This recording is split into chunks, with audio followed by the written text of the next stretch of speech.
Now, what I'm about to read to you today is Thomas, Terence, and the Snow by the Reverend W. Awdry.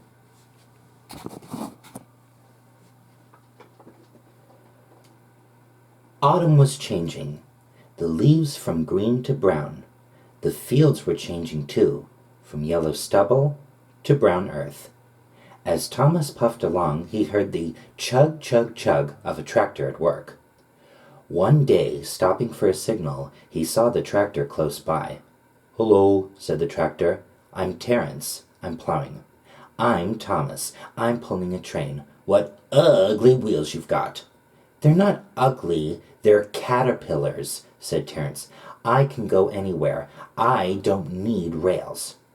"I don't want to go anywhere," said Thomas huffily. "I like my rails, thank you."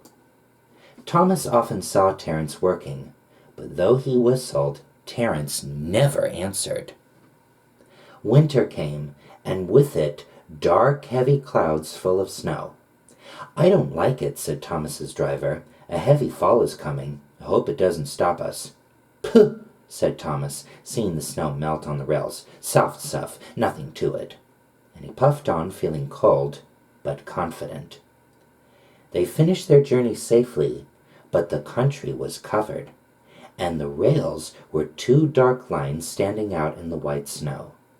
"You'll need your snowplow for the next journey, Thomas," said his driver. "Pooh! Snow is silly soft stuff. It won't stop me." "Listen to me," his driver replied. "We're going to fix your snowplow on, and I want no nonsense, please." The snowplow was heavy and uncomfortable and made Thomas cross.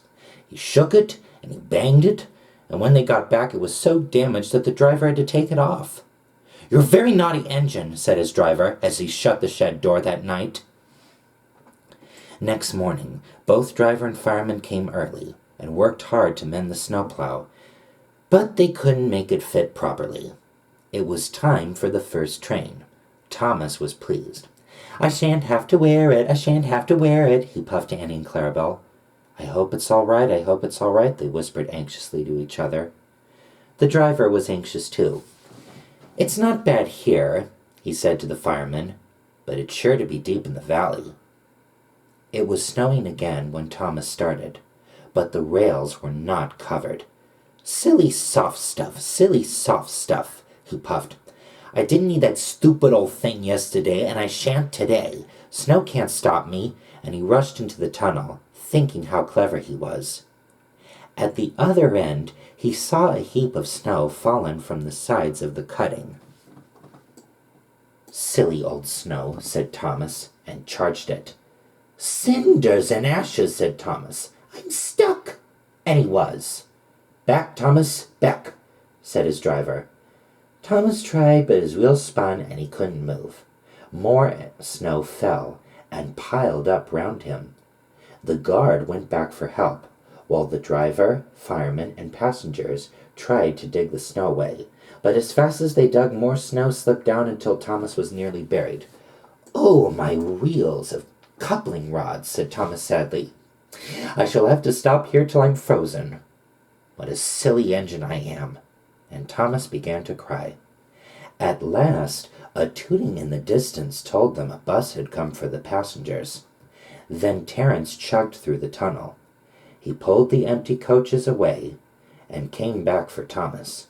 Thomas's wheels were clear, but still spun helplessly when he tried to move. Terence tugged and slipped and tugged, and at last dragged Thomas into the tunnel. "Thank you, Terence. Your caterpillars are splendid," said Thomas gracefully. "I hope you'll be sensible now, Thomas," said his driver severely. "I'll try," said Thomas as he puffed home.